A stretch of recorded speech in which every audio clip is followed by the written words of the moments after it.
The sun was just dipping below the dusty horizon in West Texas, stretching long shadows across the weathered boards of Mira's late grandmother's old homestead. Out here, in the wild brush, the sky always seemed endless, painted in streaks of orange and gold, but tonight the colors felt heavy, like the world was holding its breath. Mira Taylor, boots caked in red dirt, walked a narrow trail that twisted behind the collapsing fence line, past the gnarled mesquite trees and toward the ravine that cut the back of the property like a scar. This place had always been her refuge as a child. Yeah, a secret world, away from prying eyes and family tension. But she hadn't walked it in years. Not since she'd come home, empty, burnt out, and numb. Each step down the trail was a step away from everything she'd tried to outrun. Her failed degree, the city noise, the ache of grief that never really left. Mira's fingers traced the edges of the worn flashlight in her pocket, thumb rubbing the metal until it felt warm. Somewhere behind her, a coyote's yip rose up, then faded, leaving nothing but the pulse of cicadas and the wind rattling the grass. She was almost past the old stone boundary marker, thinking about how her grandmother used to warn her about snakes at dusk, when a sharp, desperate cry ripped through the hush. Mira stopped, heart slamming into her ribs. It wasn't a bird, and it wasn't the yelp of a coyote. It was something else, raw and high and panicked, echoing from the shadows at the bottom of the ravine. Every instinct screamed at her to run back. But something else? Maybe the stubbornness she'd inherited, maybe guilt, maybe curiosity, pulled her forward. She crept closer, stones slipping under her boots, and peered down into the tangled underbrush below. The smell hit her first, metal, earth, and something sharp, like fear. She fumbled for her flashlight and flicked it on. The beam cut through the dark, illuminating a scene that made her stomach twist. 3 foals, wild mustangs, huddled together in the mud. Their coats were dull with dust, eyes wide and rolling white in the half-light. 2 were tangled in loops of rusted snare wire, the metal biting deep into their legs. The third, a skinny chestnut, tried to stand but collapsed again, a metal clamp biting at his hind leg. All 3 were shivering, sides heaving, flanks streaked with blood and grime. Mira dropped to her knees, her breath coming fast. She'd seen wild horses on the edge of her grandmother's land before. Sometimes a flash of color among the mesquite, but never like this. These weren't just lost. They were suffering. And worse, someone had done this to them. The snares, the clamp, the way they'd been left here, hidden in the ravine where no one would find them. She remembered stories her grandmother used to tell about men who hated the mustangs, saw them as pests, not living things. Mira swallowed hard, anger bubbling up under her skin. She whispered, her voice trembling, "Hey, easy. I'm not going to hurt you." The foals flinched, the bigger one flattening his ears, teeth bared in warning. Mira stayed where she was, hands visible, not daring to move any closer yet. From the edge of the ravine, the world felt impossibly far away. Her uncle's cattle ranch, her family's silent dinners, the voicemail from her father she hadn't returned. Out here, in the dying light, it was just her and these 3 trembling survivors. She saw herself in their fear, their stubborn refusal to give up, even when everything hurt. Time stretched and snapped. She checked her phone. No service, not even a single bar. The nearest neighbor was miles away, and it would be dark soon. If she left now, the coyotes would come. If she stayed, she'd have to do something she'd never done before. Mira took a shaky breath, trying to remember the basics of field first aid. She'd read enough in textbooks before dropping out of wildlife biology. She ripped the tarp off her old hiking pack, tore it into strips, and dug for the tent straps she'd stashed there months ago. The foals watched her every move, legs trembling, eyes wild. She inched closer, speaking softly, narrating her actions as if she were coaxing a scared dog. "It's okay. I'm just going to help. Just a little bit closer." The smallest foal, a dappled gray, seemed to understand. He let her slip a strap around his chest, and With gentle coaxing, she led him up the steep embankment, one slow step at a time. Mira's arms ached, sweat burning her eyes, but she kept going, whispering every encouragement she could think of. Back at the top, she led him toward the old barn, praying the structure would still hold. She'd have to come back for the other two. She laid the gray foal in a bed of hay, heart pounding. "You're safe for now," she said, brushing the burrs from his mane. She jogged back, legs shaking with adrenaline and exhaustion, and repeated the process for the chestnut, then the last. A skittish, fiery colt who fought every step. She took kicks and wild shoves, but eventually all three were inside, lying in a patchwork of tarp, old blankets, and hay. Mira's jeans were ripped, her arms scratched, but she didn't care. As the barn settled into darkness, she lay beside them, whispering promises into the night. They weren't just abandoned. They were discarded on purpose. The words echoed in her mind, the truth too ugly to say out loud. She had no idea what she was going to do next, but she knew one thing: she couldn't walk away. The next morning, the world outside the barn was washed clean by a pale pink dawn. But Mira woke with hay in her hair and a kink in her neck, as if she hadn't slept at all. She blinked, momentarily confused by the scratch of straw against her cheek, then remembered. The three foals, huddled in makeshift nests of old tarps and horse blankets, their breath clouding in the cool air. Ash, the fiery colt, watched her with a narrowed gaze from behind a wooden stall door she'd propped closed with a toolbox. Buck, the gentle gray, had pressed his head against the far corner as if trying to disappear into the shadow.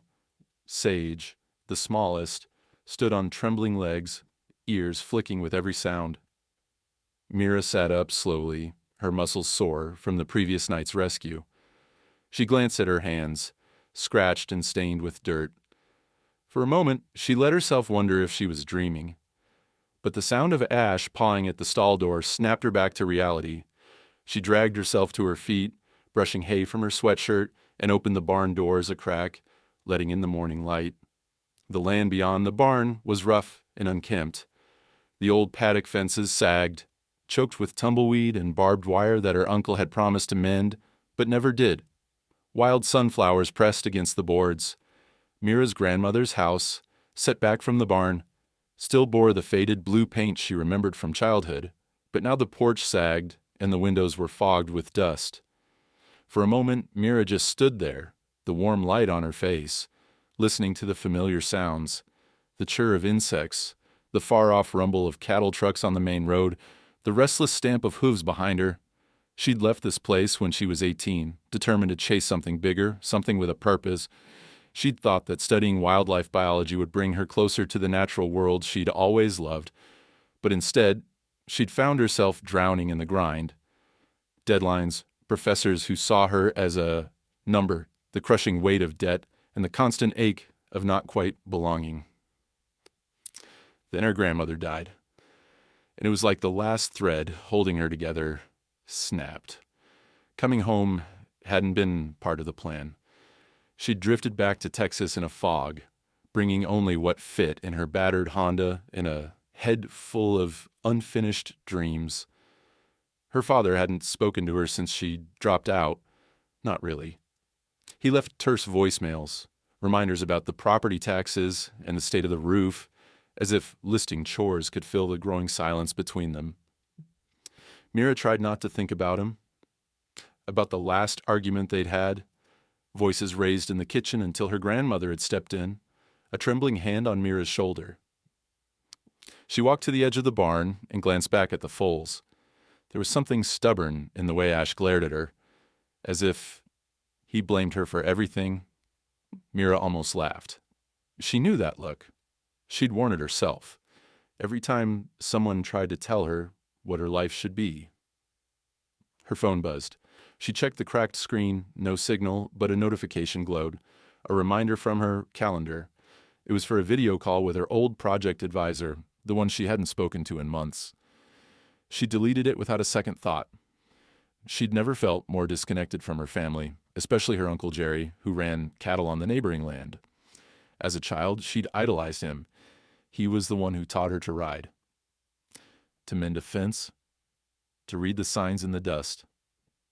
But as she got older, she saw the way he talked about the Mustangs. They take too much, he'd say, his voice hard.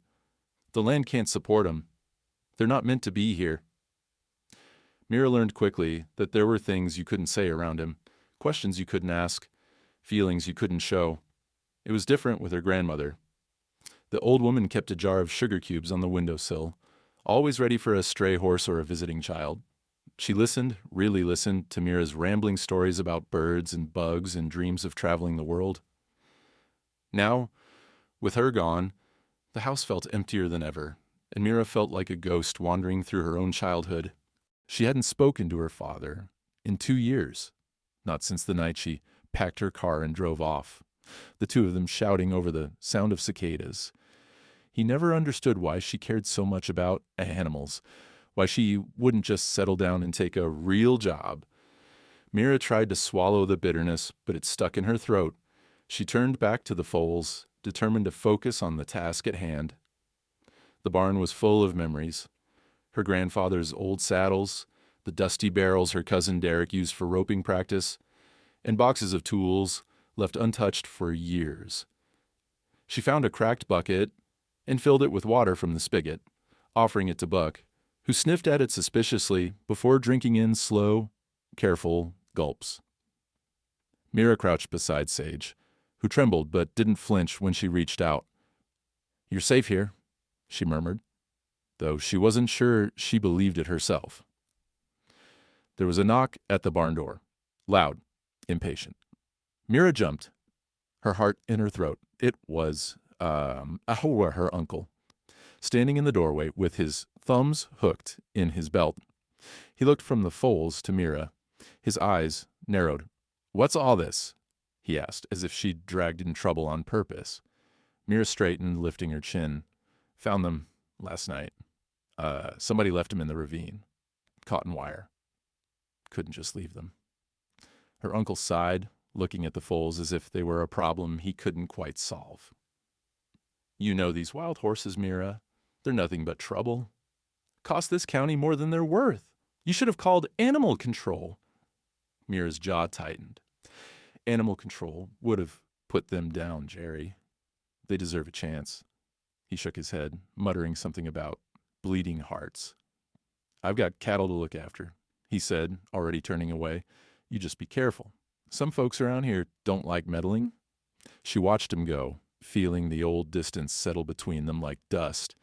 Inside, Buck nickered softly, as if to remind her that she wasn't alone. Mira took a deep breath and got to work, cleaning wounds as best she could, whispering soft words of comfort to the frightened Foals. She didn't have all the answers, didn't know if she was doing the right thing, or if she could save them at all, but for the first time in months, she felt something like hope, fragile and stubborn, flickering in her chest. Maybe coming home hadn't been a failure. Maybe it was a beginning.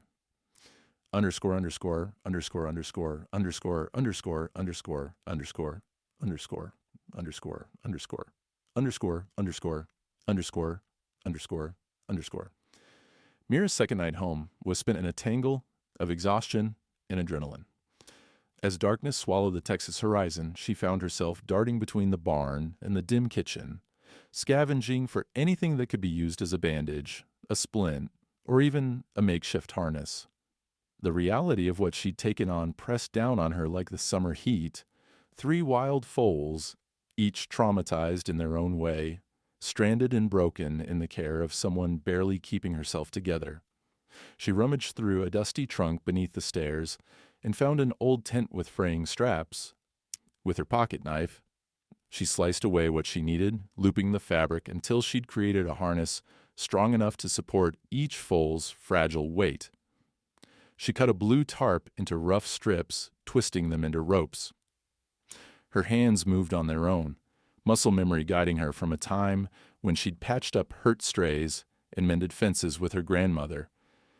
Returning to the barn, she found Ash glaring at her from his stall, eyes wild, muscles tense, ready to bolt or strike. Buck lay in the far corner, ears flicking nervously, while Sage huddled behind a hay bale, small and silent, his breathing shallow. The smell of fear was heavy in the air, tinged with the sweet rot of old hay and sweat. One by one, Mira worked to earn their trust.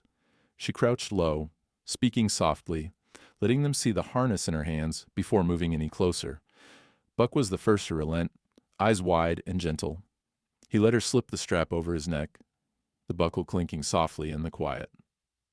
Mira led him from the barn, step by careful step, out into the cool night air. The old family barn sat on a patch of earth that once bustled with life. Her grandfather's cattle, her cousin's rodeo dreams, her grandmother's quiet faith in things that couldn't speak for themselves. Now the wood was gray and warped, the roof patched with tin. Mira made a place for the foals beneath the highest rafters. Piling hay and blankets to make crude beds, she filled a bucket with water, setting it within reach, but not too close, and scattered bits of dry oats she'd found in a sealed canister. The sound of the foals chewing, nervous but hungry, was a strange comfort. Naming them felt important, a way to give them identity and hope. She called the fiery colt Ash, for the ember dark streak running down his back and the way he sparked with energy even when wounded. Buck, the gentle gray, got his name for his soft, sturdy presence, a reminder of the deer that used to wander the fields at dusk. Sage, the smallest, she named for the quiet wildness in his eyes and the pale, silvery hue of his mane. The night was long. Mira dozed on a pile of hay, waking at every rustle or nervous whinny.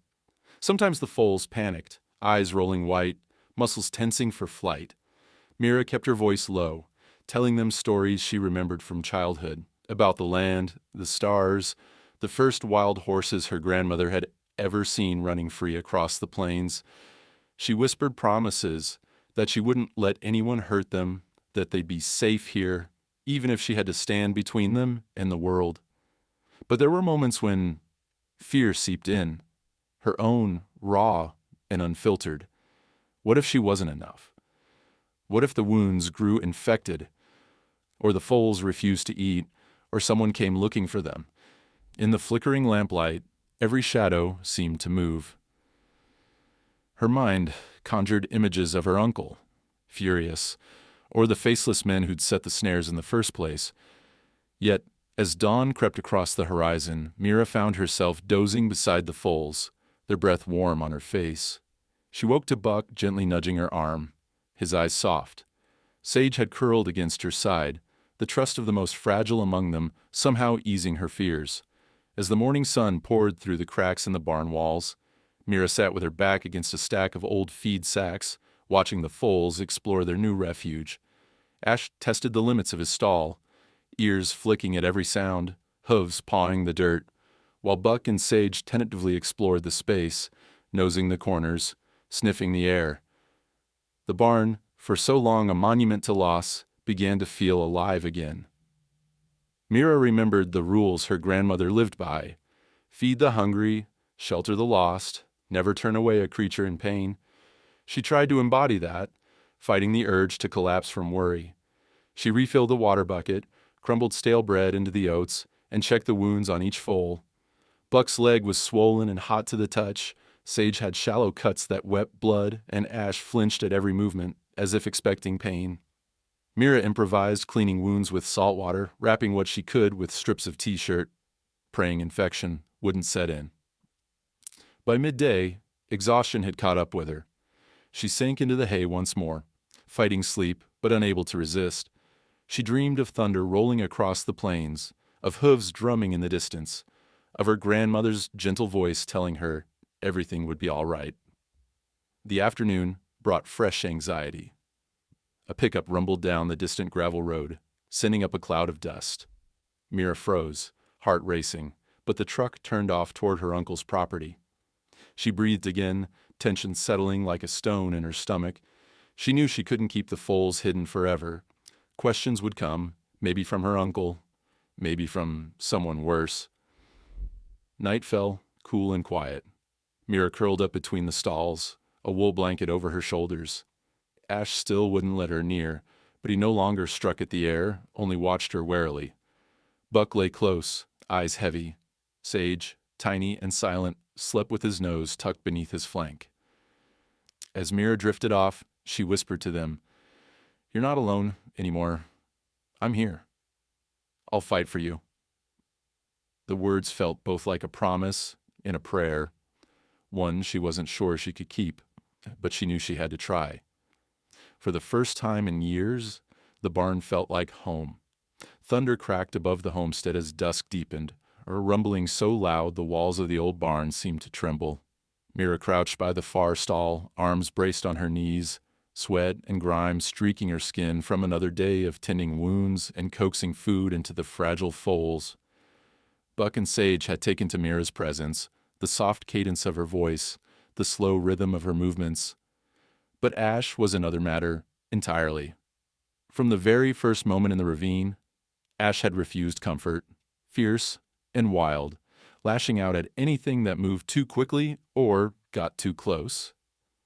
Now, he stood at the far end of the stall, hooves planted, ears flat against his head, his whole body taut with defiance.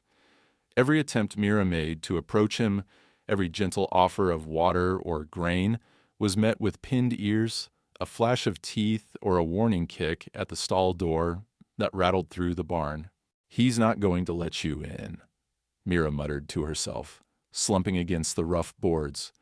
Her body ached from sleeping on hay, her mind gnawed by worry, but she refused to give up. Instead of forcing the issue, Mira sat outside Ash's stall every evening, reading aloud from the battered paperbacks she'd found in her grandmother's room, or just talking about nothing at all. About the weather, about the strange way the cicadas seemed louder this summer, about the foals' stubborn determination to survive. Sometimes she sang, voice quiet and uncertain, letting the words fill the empty spaces where fear lingered. The barn took on a rhythm of its own, the shuffle of hooves, the low whicker of Buck, the gentle snort of Sage, and Mira's voice, persistent and soft, a promise she wouldn't leave them. Outside, the storm crept closer, lightning flickering across the plains, turning the world ghostly blue for a heartbeat before plunging it back into darkness. Mira listened as the first drops of rain drummed on the tin roof, and she felt a shiver run through her, not from cold, but from anticipation. Storms had always frightened her as a child, the way the wind seemed to howl with something ancient and angry. Tonight, though, the storm felt like a challenge, a mirror of Ash's wildness. Suddenly, a flash of lightning lit the stall, and Ash let out a shrill cry, hooves battering the wooden boards, eyes rolling white in terror. Mira scrambled to her feet, heart hammering, torn between instinct and fear. Buck pressed against the side of his stall, seeking comfort in the dark. But Ash was frantic, rearing and slamming against the door as if he could break through the world itself. "It's okay. Easy. Easy," Mira crooned, moving slowly, hands out and open, showing him she had nothing to hurt him with. Another crash of thunder, closer now, and Ash twisted, striking at the air, his breathing ragged and desperate. Mira didn't push closer, didn't try to grab or restrain him. She crouched outside the stall, voice trembling but steady, talking to him like she'd talk to a frightened child. Hey, I get it. You're scared. I know how that feels." She kept her eyes down, her movements slow. "You don't have to trust me. Just let me sit here, okay?" For what felt like hours, Mira remained there, her body tensed but her voice never faltering. She told Ash about her own storms, the ones inside her head, the nights she'd cried herself to sleep, the anger she'd carried ever since her grandmother died. She let her guard down, speaking the truth she never shared with anyone, feeling something shift between them in the darkness. Lightning struck close by, and the barn rattled as the air filled with the metallic scent of rain and ozone. Ash spun, cornered and wild-eyed, and for one terrifying moment, Mira thought he might break his own leg in panic. Without thinking, she scooted closer, whispering, "It's okay. I'm here. I'm not leaving." Ash snorted, his sides heaving, and then, miraculously, as he pressed his sweat-dampened shoulder against the boards closest to her, still trembling, but no longer striking, Mira reached through the gap in the stall, her hand shaking, yes, and waited. Ash sniffed her fingers, uncertain, his breath warm and quick. He hesitated, ears twitching, and then, so gently it nearly broke her heart, he let her rest her hand on his shoulder. The moment was fragile as glass. Mira held her breath, feeling the weight of his trust settle like a living thing between them. The storm raged on, but inside the barn there was a stillness, a tentative peace. Mira stroked Ash's shoulder, murmuring soft encouragement until his trembling faded and he slumped against the boards, spent but safe. She blinked back tears, relief, gratitude, and awe at the resilience of something so wild and hurt. From that night on, everything shifted. Ash no longer lashed out blindly when Mira entered the barn. He watched her, wary but no longer furious, and she let him come to her at his own pace. She worked around him, cleaning wounds, swapping out soiled bedding, always speaking softly, letting him set the boundaries. Buck and Sage, sensing Ash's change, grew bolder, seeking out Mira's touch and following her around the small paddock when she let them stretch their legs. Mira learned the subtle language of their bodies, the flick of an ear, the set of a jaw, the way a frightened foal might shiver even when he looked calm. Days passed in a blur of routine and small victories. Mira felt herself changing, too, growing more confident, more certain that she could save these foals even if she had to do it alone. She wrote lists of supplies she'd need, sketched out plans for a larger enclosure, and researched the best way to heal wounds that ran deeper than the skin. But always, at the heart of it, was Ash, wounded and wild, the living symbol of everything she was fighting for. Each night, after chores were done and the barn was quiet, Mira would sit outside his stall, reading or talking or simply listening to the steady rhythm of his breathing. And slowly, trust grew, not just in Ash, but in herself. She realized, with a kind of wonder, that sometimes the bravest thing you could do wasn't to tame the wild, but to protect it long enough for it to heal. Morning sunlight crept in through the warped boards of the barn, painting long slats of gold across Mira's face. She woke stiff and cold, with the gritty taste of old hay in her mouth and the memory of last night's storm clinging to her bones. Ash stood in his stall, alert but not hostile, the faintest glimmer of trust in his eyes. Buck nickered softly for oats. Sage, still shy, stretched out a leg and blinked in the new day. For a fleeting moment, Mira felt hope. A quiet, fragile thing, but she knew it could vanish at any second. She pulled on her jacket and stepped out into the crisp Texas morning. The world looked the same. Endless sky, wild brush, the faded paint of her grandmother's house. But something was changing. There was a new determination in Mira, something that wasn't there before. She had a purpose again. The foals needed her, and she needed them right back. With chores finished, Mira set about cleaning out the storage shed behind the barn. It was the sort of task she usually avoided, a mess of rusted tools, old rope, piles of her grandfather's junk that no one had touched in years. But now, driven by necessity and a hunch she couldn't shake, she dragged out boxes and battered crates, searching for anything that might help her keep the foals safe or nudge the past into focus. In a corner, beneath a pile of rotted feed sacks, Mira found an old metal filing case, its paint chipped and handle rusted. It was heavier than it looked, locked with a simple latch and a faded strip of masking tape marked in her grandfather's shaky handwriting. Private. Curiosity, and something more, a kind of dread, prickled up Mira's spine. She carried the case into the dim kitchen, set it on the scarred table, and stared at it for a moment, listening to the wind rattle the windows. The latch was old and brittle. It broke with a twist of her screwdriver. Inside, the box smelled of old paper and motor oil. She pulled out a stack of manila folders, some so brittle they threatened to disintegrate in her hands. Beneath the folders was a bundle of index cards tied with twine, each one scrawled with numbers and tiny notations she couldn't decipher. She set them aside, heart thumping. At the bottom, under a yellowed envelope and a handful of faded photographs, Mira found something strange. A small plastic bag filled with metallic microchips, each etched with a sequence of digits. She frowned, turning one over in her palm. They looked like the kind used for tracking animals. She'd seen them before in vet labs. But why would her grandfather keep these? What had he been involved in? One folder caught her eye. A battered file stamped with the initials EGI. Mira's breath caught. WGI. Westland Genetics Incorporated. She remembered whispered arguments at family gatherings, her uncle cursing the company under his breath, her father insisting there were things better left alone, her grandmother's sad eyes looking away. Inside the WGI folder were notes and printed emails, each marked with phrases like cull batch 17, unsuitable for breeding, and scheduled for removal. There were scanned barcodes, microchip records, and scribbled notes in the margins. Her hands shook as she turned page after page, piecing together a story that chilled her to the core. Cull batch 17, the phrase echoed. Mira's eyes darted to the microchips, then back to the files. She realized with a jolt that the numbers on the chips matched the ones in the folder. It couldn't be coincidence. She scrambled back out to the barn, grabbing the hand scanner she'd borrowed from her old college kit.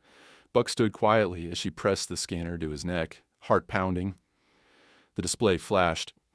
ID hash 3981217. Ash, after a tense moment, let her scan him as well. ID hash 3981317. Sage.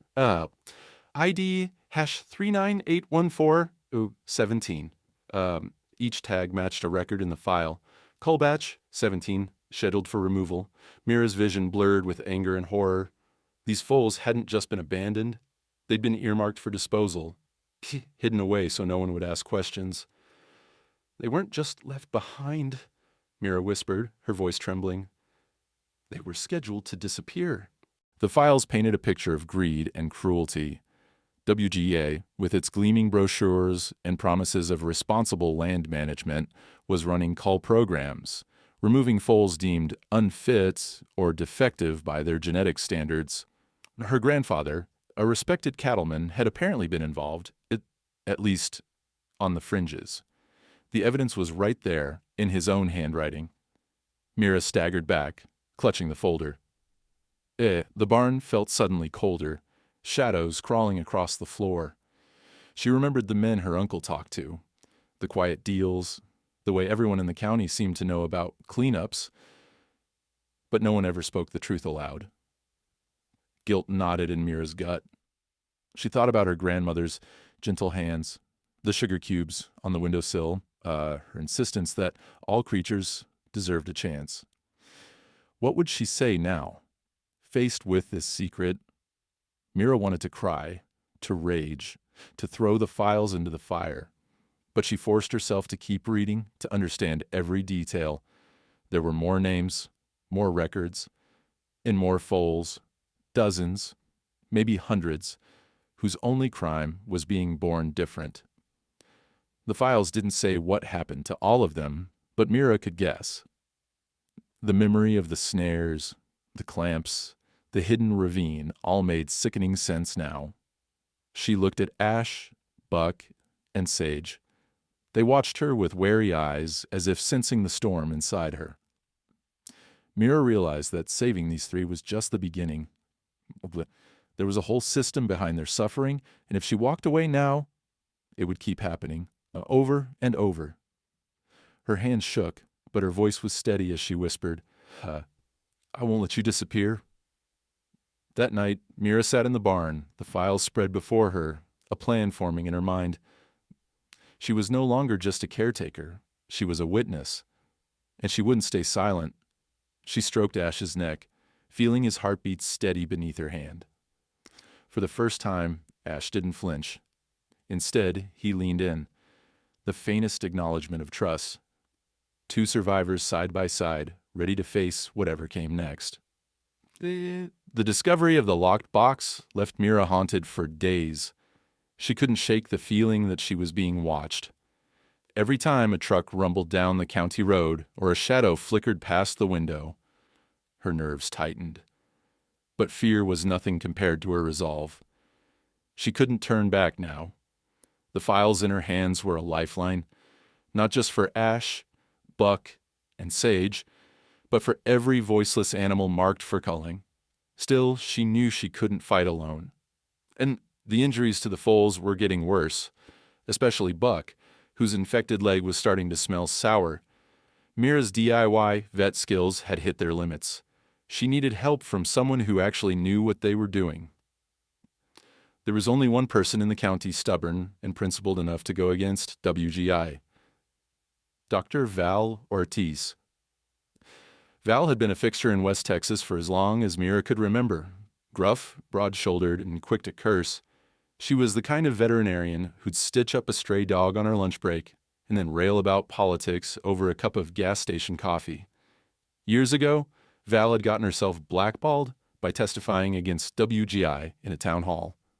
An act of defiance that earned her few friends among the ranchers, but legendary status among people who cared about wild things. Mira dialed Val's number, her hand trembling, and prayed the vet would remember her as the girl who used to ask questions about barn owls, not just another desperate voice in the night. The phone rang, and rang before a brusque, tired voice finally answered. Ortiz. Dr. Val, it's Mira Taylor. I need help. Well, it's about some wild foals. I found them injured badly. One's infected. I can't explain it all over the phone. Please, can you come out? There was a heavy silence. Mira could almost hear Val weighing her words, suspicion sharpening her tone. Taylor, I haven't seen you since your grandma's funeral. You mixed up in something stupid, or is this real? It's real, Val. Please. An hour later, Val's battered pickup rolled up the drive, the bed loaded with battered coolers and faded medical bags. She strode into the barn, boots thudding, eyebrows drawn together in a permanent scowl.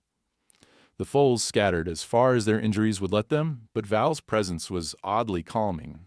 She moved with confidence, unafraid of wildness or pain. "Show me," she demanded. Mira did, her words tumbling over themselves as she explained the snares, the box, the files, the microchips. Val didn't say much. She just set to work, pulling on gloves and examining each foal with gentle but firm hands. Buck's leg was the worst. She cleaned the wound, murmured curses in Spanish, and injected antibiotics. Sage's cuts were dressed and disinfected. With Ash, she moved carefully, letting the colt sniff her sleeve, her voice steady and reassuring. When Mira handed her the scanner and the chips, Val's brow furrowed. She ran the scanner over each foal's neck. WGI. All right, she muttered. These bastards don't change. She jotted down the IDs in a pocket notebook. You said you found files? Mira showed her the folder, the microchips, everything. Val's eyes narrowed as she read, her jaw tightening. Your granddad. Hell, this county always loved their secrets, but this is a crime scene. Mira's pulse raced. Can we prove it? Val shot her a look. With these files? Maybe, but WGI's got money, lawyers. You'll need more. Photos, reports, witnesses. She looked up. And you need to keep these foals safe. If word gets out you have them, they'll come looking. As if on cue, a truck rumbled up the lane. Mira's heart leapt into her throat. It was her cousin, Derek, a lean man in a spotless WGI jacket, climbing out with a clipboard in hand. Derek had once been her closest friend, her partner in childish mischief, her secret keeper. But somewhere along the way, he'd joined the family business. He entered the barn without knocking, eyes sweeping the scene. Mira, he said, voice cool and businesslike. I heard there was some commotion out here. Uncle Jerry's worried. Mira forced her voice to stay calm. I'm handling it, Derek. Derek glanced at the foals, the makeshift bandages, the muddy chaos. His eyes hardened as they landed on Dr. Val. You know, Animal control should be handling this. Or WGI's Wildlife Division? There are rules, Mira. Paperwork. Val crossed her arms, standing tall between Mira and Derek. These foals are victims, not paperwork. I'll file the medical reports myself. You want to explain to the sheriff why a licensed vet got blocked from treating animal cruelty cases?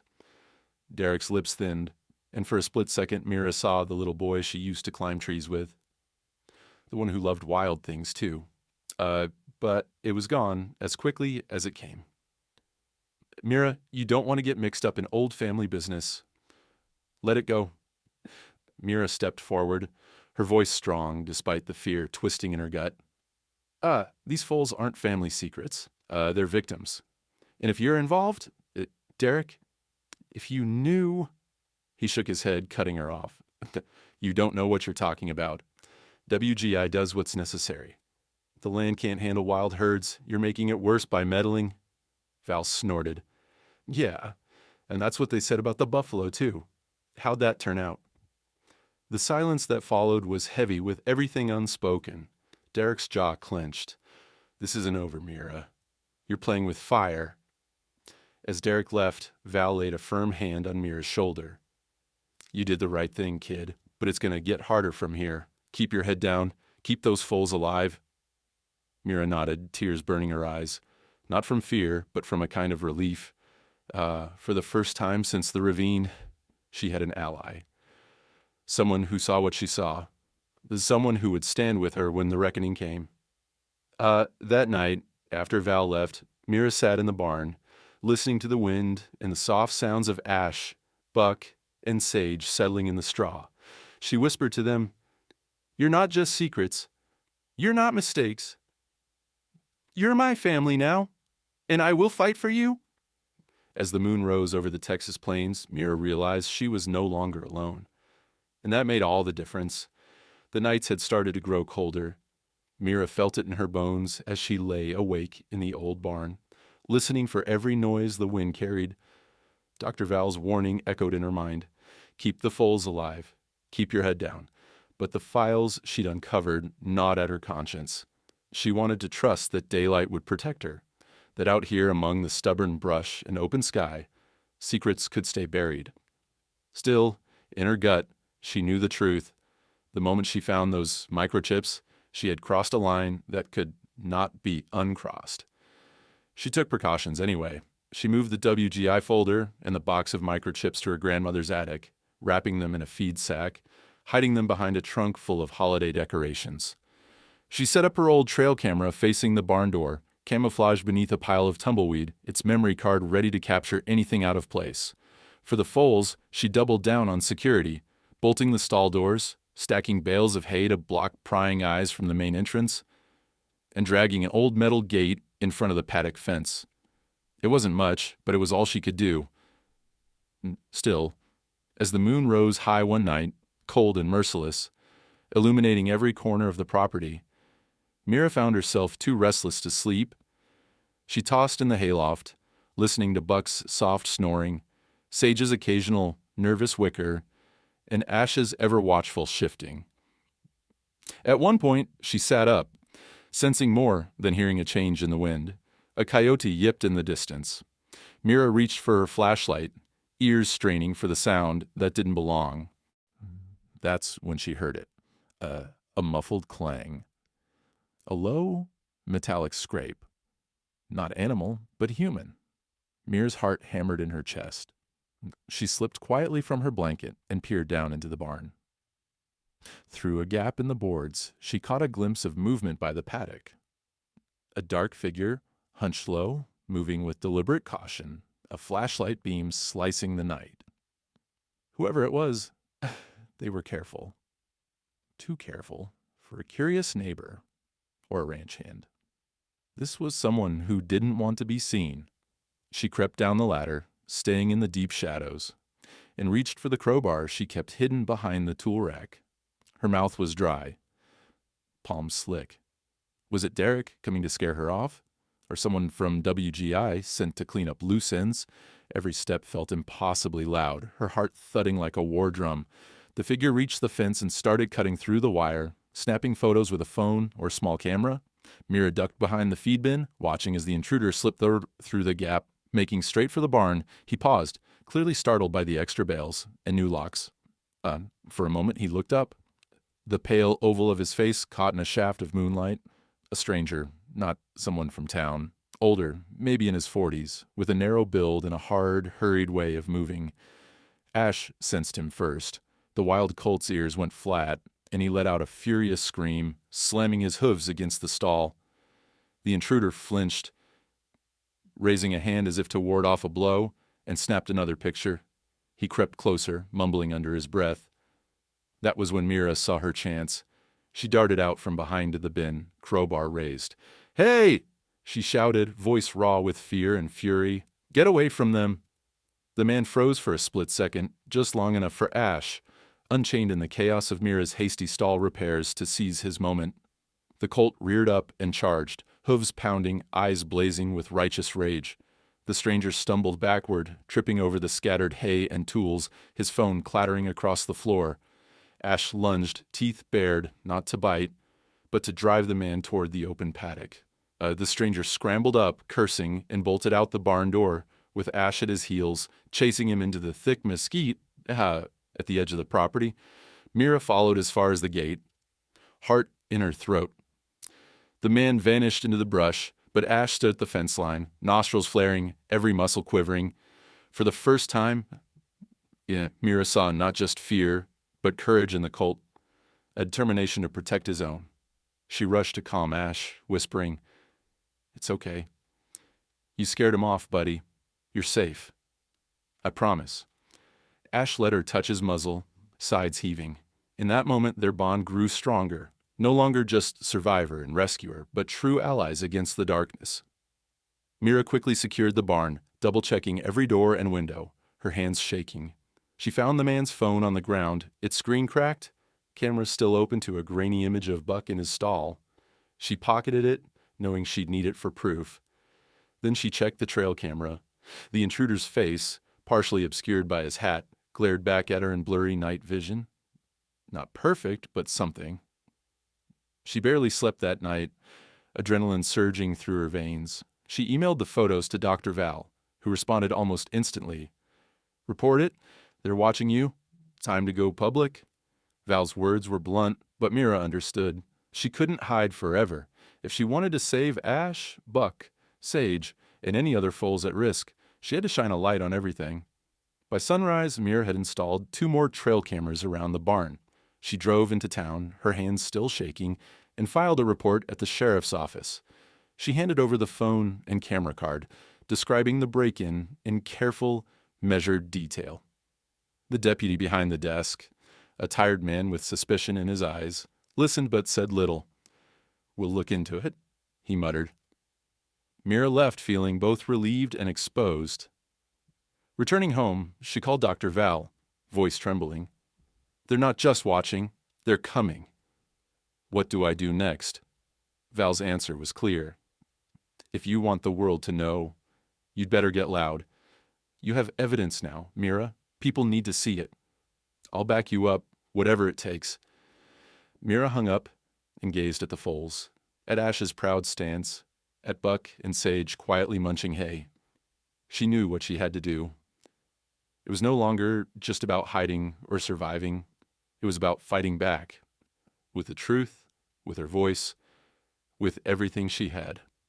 That night, as she bolted the barn for the 100th time, Mira looked up at the Texas stars and whispered, "You don't have to be afraid. Not while I'm here." She meant it, for the foals and for herself. The break-in left Mira jumpy, her every nerve alert, but it also lit a fire in her that burned brighter than fear. The evidence was in her hands now. Grainy photos of the intruder, the cracked phone with images of her foals, and Dr. Val's vet reports. Mira spent hours reviewing the security footage, jotting down every detail. She knew this was her chance to do what her grandmother would have done, shine a light in the darkness, even if her own name got dragged through the mud. But how do you take on a company like WGI with its lawyers and endless resources when you're just a girl with a barn full of injured horses. Mira needed help getting the story out. She thought of the people in town, most of whom would side with WGI out of fear or tradition. No, she needed someone who didn't care about local politics, someone relentless. That's when she thought of Jessie Vu. Jessie was a freelance journalist who had grown up 2 towns over. She had a reputation for chasing stories no one else would touch, even if it meant making enemies. Mira barely knew her, but remembered seeing her name in the bylines of exposés about factory farms and water rights. Taking a deep breath, Mira called Jessie and left a message, her voice shaky but determined. I have proof of an illegal horse cull. WGI, the county, all of it. I need help making people care. Jessie called back an hour later. Send me everything, she said, her voice crisp and direct. No delays. If it's as big as you say, I'll be there tomorrow. That night, Mira scanned every file and emailed them, along with her own timeline of events, the intruder's photos, and Dr. Val's medical reports. Jessie arrived before noon the next day, a small woman with quick eyes and a notepad in hand. She listened in silence as Mira walked her through everything, the foals in the ravine, the WGI files, Derek's warning, the break-in. Jessie never interrupted, scribbling furiously, eyes sharp behind thick glasses. Jessie spent hours photographing the barn, the wounds on Ash, Buck, and Sage, and the evidence Mira had gathered. She interviewed Mira and Dr. Val, who drove over and gave her own blunt take. WGI's been doing this for years, just changing the name on the paperwork. Nobody ever talks because they're afraid. But it's not just about horses, it's about what kind of people we are. Jessie's energy was infectious, and Mira felt herself growing bolder. Together, they outlined a plan. Jessie would publish a detailed exposé, photos, documents, interviews on her independent news site, and syndicate it to regional outlets. Mira would go public, putting her name and face to the story. It was risky, but it was the only way. The story went live 2 days later. Cull Badge 17. The secret killing of West Texas Mustangs, and one woman's fight to stop it. The piece was raw and relentless, weaving Mira's discovery with images of the wounded foals, screenshots from the WGI files, and Dr. Val's testimony. Jessie's words didn't pull punches. These weren't abandoned animals.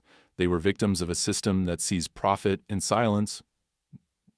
Mira watched the story spread on her phone, notifications pinging every few seconds, shares, comments, people tagging local news, animal rights groups, and politicians.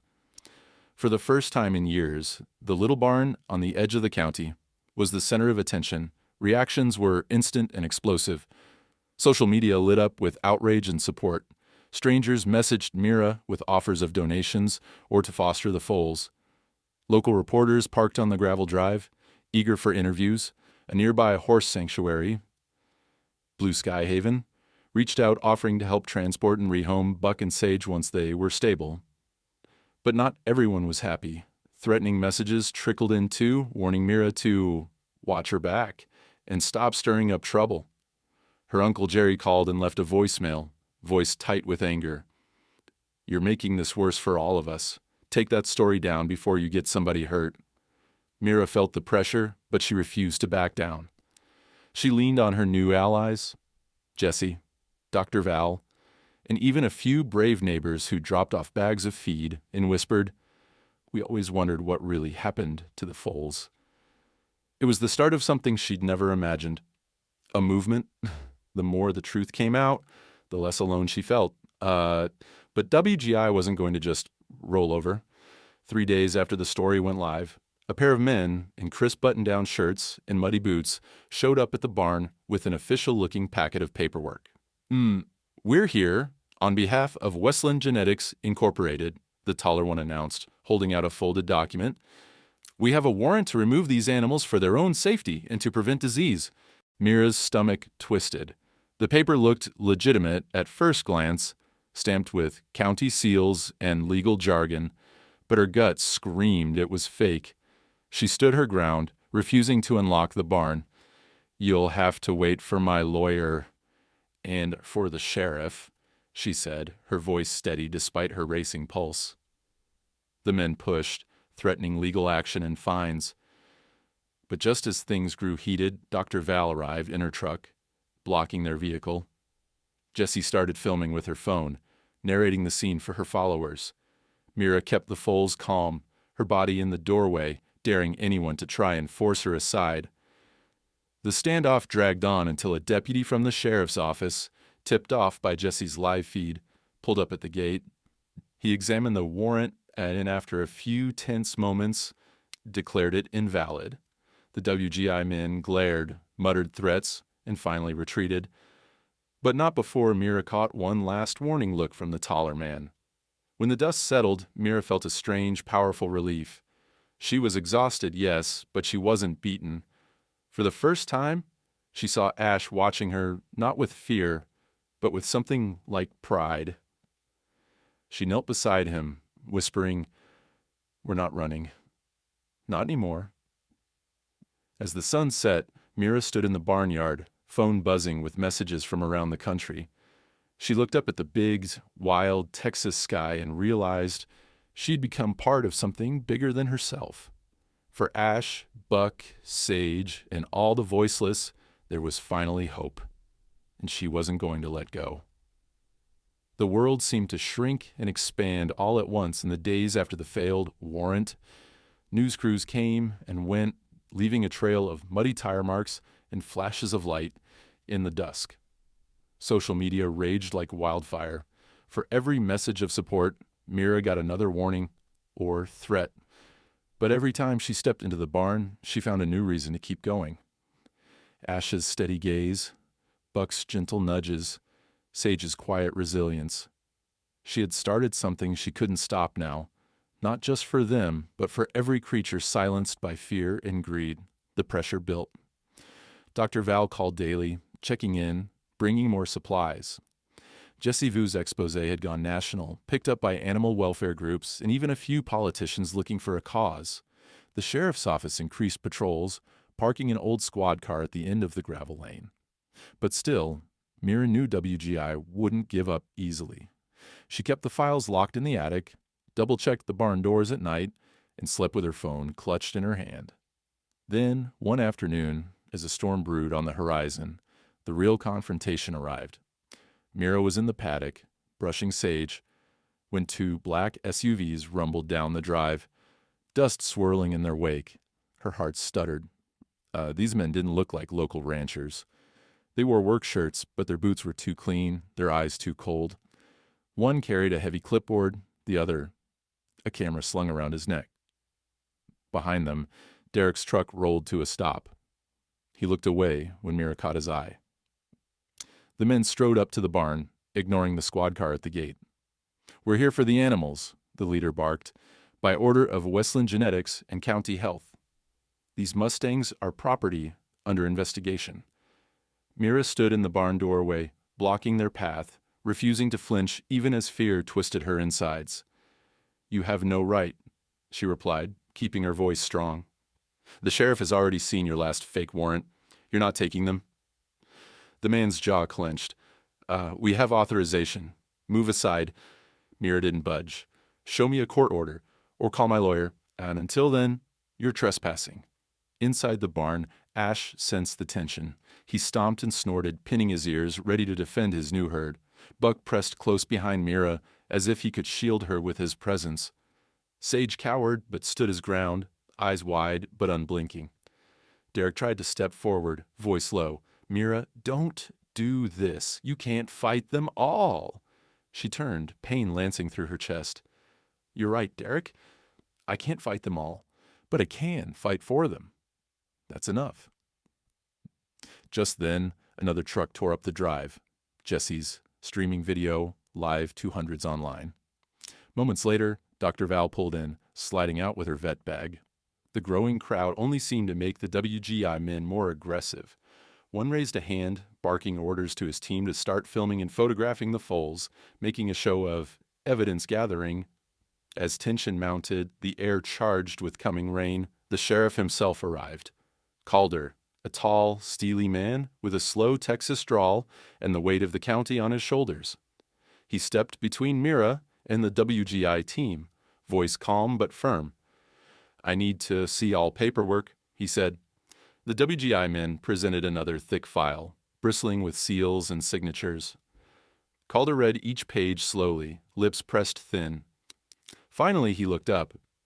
"These signatures are forged. This isn't legal." The taller man bristled, trying to bluff. "You have no idea who you're messing with, Sheriff. This is above your pay grade." Calder's gaze didn't waver. "Son, in this county, the law's the law. You want these animals? You come back with a real court order. Until then, you're leaving." He motioned to his deputy, who moved between the barn and the WGI men. The standoff stretched, time crawling. Mira kept her place, heart pounding, as the men argued, threatened, and blustered. Derek watched, arms crossed, torn between loyalty and fear. Ash pressed closer to the stall door, nostrils flaring, sensing every heartbeat in the room. For one terrible moment, Mira thought the WGI men might force their way in anyway. But the cameras, Jesse's live stream, the news crew in the drive, made them hesitate. Their power was in secrecy, not in open daylight. Finally, Calder made his position clear. "Get off this property, or you'll spend the night in lockup." The WGI team glared but backed off, snapping a few final photos and slamming the barn gate behind them. Derek lingered, meeting Mira's eyes, guilt and regret warring in his face. He mumbled, "I never wanted this. I'm sorry," then left without another word. When the SUVs were finally gone and the sheriff's team packing up, Mira felt her knees go weak. Jesse put a comforting hand on her shoulder, camera still rolling. Dr. Val gave her a proud, rare smile. The barn was silent, but for the rain finally breaking, pattering on the tin roof. Mira crouched beside Ash, pressing her forehead to his, whispering, "You don't have to run anymore. Not as long as I'm here." Buck leaned in, Sage close behind. The Foals stood together, a testament to everything Mira had fought for. She looked up at the assembled faces. Jesse, Dr. Val, Calder, neighbors watching from the fence line, and realized, for the first time, that she had a community behind her. People willing to stand up, too. Outside, the storm rolled in, washing the dust from the land. Mira stood in the barn doorway, watching the rain, letting the tension drain from her bones. The fight wasn't over, not by a long shot, but she had survived the first battle, and she hadn't done it alone. As night fell, Mira lay in the hay. Ash pressed close. Buck and Sage curled nearby. She listened to the sound of their breathing, steady and strong, and let hope settle in her chest. For the first time in years, she believed in tomorrow. Morning in West Texas always carried a promise. That day, sunlight burst through the clouds, gilding the muddy paddock and the roof of the old barn in a glory Mira hadn't seen since childhood.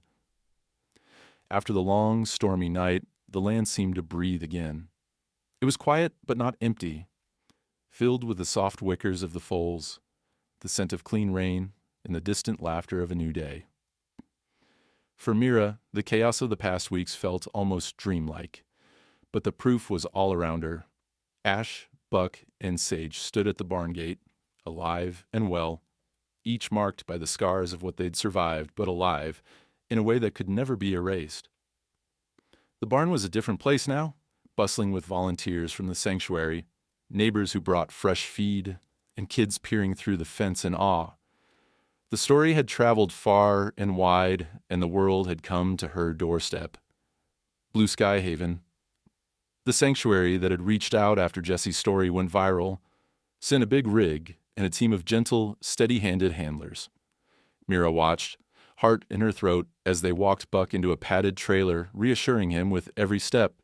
Buck paused, looking back at her with wide, trusting eyes. She stroked his neck, whispering, "You're going to change someone's life, big guy. Go be the friend you always were." Buck's journey was just beginning.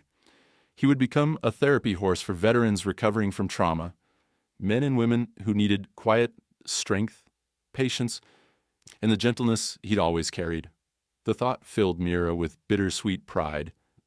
For so long she'd tried to shield these foals from pain, but now she saw sometimes healing meant letting go. Next came Sage, small but spirited, led out by a retired librarian named Miss June. Miss June had visited every day since the news broke, drawn by Sage's calm presence and the flicker of courage in his eyes.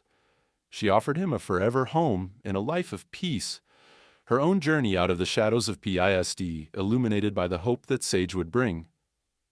Mira knelt and kissed Sage's velvety nose, tears streaming down her cheeks. You saved me too, little one, she whispered, pressing her face to his mane. Go show the world how much you matter. Ash was the last. He circled the paddock, wild and restless, every muscle quivering with the need to run. Mira knew he couldn't leave. Not yet. Maybe not ever. There was something in Ash that belonged to the wind and the wide-open sky. She left the paddock gate open, inviting him to make his own choice. Day after day, he would vanish across the field, a streak of chestnut lightning beneath the endless Texas blue. But every night he came home, drawn by the sound of her voice, the smell of fresh hay, and the bond they had forged in fire and fear. Mira poured herself into her new mission. The files from her grandfather's box, scanned, copied, and distributed, became the foundation for a growing movement. With Jesse and Dr. Val's help, Mira started a local rescue and education program, teaching kids and adults alike about the value of wildness, about how being different never meant being less. She gave talks in schools and churches, her voice growing stronger every time she spoke. Sometimes she still shook with nerves, but Ash always waited at the fence, a living reminder that courage wasn't the absence of fear, but the decision to stand up anyway. Her Uncle Jerry came by one afternoon, hat in hand, lines of regret carved into his weathered face. He didn't say much, but he watched Ash gallop with a look Mira couldn't quite read. Your grandma'd be proud, he muttered finally, his voice rough as gravel. Mira simply nodded, letting the silence say everything words never could. Derek sent a letter, apology and confession all in one. He admitted what he knew, promised to testify if called. The truth, Mira realized, was the only thing that could heal wounds as deep as theirs. Maybe one day, their family would be whole again. For now, it was enough to keep moving forward. Sometimes, at sunset, Mira would sit on the fence and watch Ash run, his mane tossing in the wind, hooves pounding joyfully across the field. He was never really tamed, but he didn't need to be. She understood now. Her role wasn't to change him, but to guard the space where he could heal. Every gallop was a triumph over the cruelty that once threatened to erase him. Every day he returned was a gift, proof that kindness could make miracles out of second chances. Word of what happened on Mira's land kept spreading. Other people reached out, ranchers who wanted to do better, students who wanted to volunteer, survivors who saw themselves in Ash, Buck, or Sage. Together, they started changing things, little by little. Fewer snares in the ravines, more wildlife corridors, new laws proposed by officials, emboldened by Mira's courage. For the first time, the Mustangs had champions in the places that mattered.